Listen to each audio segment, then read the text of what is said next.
ತಡರಾತ್ರಿಯಲ್ಲಿ ಏನು ಪ್ರಕಾಶ್ ಬಾಕಳೆಯವ್ರದ್ದು ಮನೆಯಲ್ಲಿ 4 ಜನರದ್ದು ಕೊಲೆಯಾಗಿದೆ.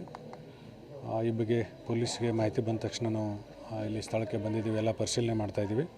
ಕೊಲೆಯಾದವರು ವಿವರ ಒಬ್ಬ ಕಾರ್ತಿಕ್ ಪ್ರಕಾಶ್ ಬಾಕಳೆ ಅಂಥೇಳಿ, ಅದೇ ರೀತಿ ಪರಶುರಾಮ್ ಹಾದಿಮನಿ ಅಂತ, ಲಕ್ಷ್ಮಿ ಹಾದಿಮನಿ ಅಂತ ಮತ್ತು ಆಕಾಂಕ್ಷ ಹಾದಿಮನಿ ಅಂತ ಅಷ್ಟು ಜನರದ್ದು ಕೊಲೆಯಾಗಿದೆ. ಈಗ ಅದರ ಬಗ್ಗೆ ವಿವರವಾಗಿ ಪ್ರಕರಣ ದಾಖಲಿಸಿಕೊಂಡು ತನಿಖೆ ಕೈಗೊಳ್ತಾ ಇದ್ದೀವಿ.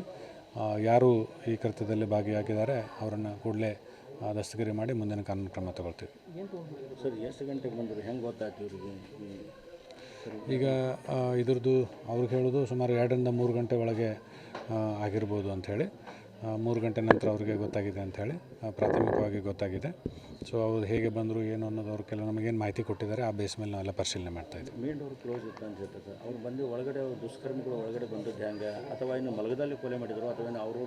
ರಮೇಶ್ ಸರ್ಕಾರ್ ಫೋಟೋ ಸ್ಟುಡಿಯೋ ಬಿಸ್ನೆಸ್ನಿಂದ ವರ್ಷಕ್ಕೆ 2 ಕೋಟಿ ಟರ್ನ್ ಓವರ್ ಮಾಡ್ತಿದ್ದಾರೆ. ನೀವು ಕೂಡ ಅವರಿಂದ ಕಲಿಬೇಕಾ? ಅವ್ರ ಜೊತೆ ವಿಡಿಯೋ ಕಾಲ್ನಲ್ಲಿ ಮಾತಾಡಬೇಕಾ? ಈಗಲೇ ಫ್ರೀಡಮ್ ಆ್ಯಪ್ ಡೌನ್ಲೋಡ್ ಮಾಡಿ. ಈಗ ಅದನ್ನೇ ಎಲ್ಲ ವಿವರವಾಗಿ ತನಿಖೆ ನಂತರ ತಮಗೆ ತಿಳಿಸ್ತೇವೆ. ಯಾಕಂದರೆ ಈಗ ಏನಾದರೂ ಕಾಮೆಂಟ್ ಮಾಡಲಿಕ್ಕೆ ಇದು ಇಟ್ ಇಸ್ ಟು ಅರ್ಲಿ. ಯಾಕೆ ನಮಗೆ ಎಲ್ಲ ವರ್ಷನ್ಸನ್ನು ನಾವು ನೋಡಿಕೊಂಡು ಹೇಳಬೇಕಾಗ್ತದೆ. ಸ್ವಲ್ಪ ನಮಗೆ ಸಮಯ ಬೇಕು, ಅದನ್ನೆಲ್ಲ ತಿಳ್ಕೊಂಡು ಮತ್ತೆ ನಿಮಗೆ ಬ್ರೀಫ್ ಮಾಡ್ತೇವೆ. ಮನೆಯವ್ರು ಹೇಳ್ಬೇಕಾದ್ರೆ ದುಷ್ಕರ್ಮ ಒಳಗೆ ಬಂದಿದ್ದಾರೆ, ಹೆಂಗೆ ಯಾವ ಡೋರ್ನಿಂದ ಬಂದಿದ್ದಾರೆ? ಅವ್ರ ಮೇಲಿಂದ ಎಂಟ್ರಿ ಆಗಿದ್ದಾರೆ ಅಂತ ಹೇಳ್ತಾರೆ, ಮೇಲೆ ಟೆರೆಸ್ ಕಡೆಯಿಂದ ಎಂಟ್ರಿ ಆಗಿದ್ದಾರೆ ಅಂತ ಹೇಳ್ತಾರೆ. ಸೊ ಎಲ್ಲನೂ ಕೂಡ ನಾವು ಪರಿಶೀಲನೆ ಮಾಡತ್ತೀವಿ. ಯಾರು ಏನಂತ ಇನ್ನೂ ಸದ್ಯಕ್ಕೆ ಯಾರು ಏನು ಅಂತ ಗೊತ್ತಾಗಿಲ್ಲ.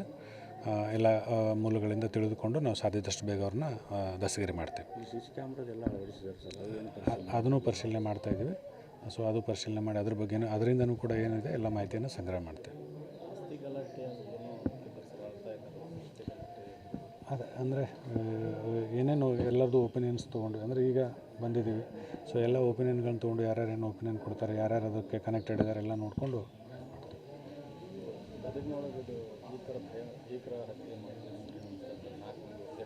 ಹೌದು, ಇದು ಒಂದು ಭೀಕರವಾದ ಕೃತ್ಯ.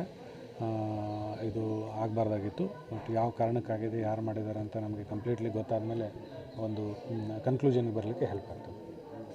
ಅಂದರೆ ಅವರು ಇಲ್ಲಿ ಡೋರ್ ಬರೆದಿದ್ರು, ಫ್ರಂಟ್ ಡೋರ್ ಬರೆದಿದ್ರು, ಬಾಗಿಲ ಬರೆದಿದ್ರು, ಮತ್ತು ಇದೆಲ್ಲ ಓಡಾಡಿದ್ದಾರೆ, ಮತ್ತು ಇದು ಮನೆಯವ್ರಿಗೆಲ್ಲರೂ ತಿಳಿಸಿದ್ವಿ ಅಂತ ಹೇಳ್ತಾರೆ. ಅದೇ ಇನ್ಸಿಡೆಂಟ್ ಆದಮೇಲೆ ತಿಳಿಸಿದ್ದಾರೆ.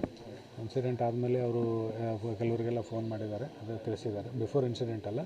ಸೊ ಡ್ಯೂರಿಂಗ್ ಇನ್ಸಿಡೆಂಟ್ ಅಲ್ಲಿ ಒಳಗಿಂದ ನಾವು ಫೋನ್ ಮಾಡಿದ್ದೀವಿ ಅಂತ ಹೇಳ್ತಾರೆ ಅವರು. ಸೊ ಅದನ್ನು ಎಲ್ಲ ಏನೇನಿದೆ ಅದನ್ನೆಲ್ಲ ನೋಡ್ತಾ ಇದ್ದೀವಿ.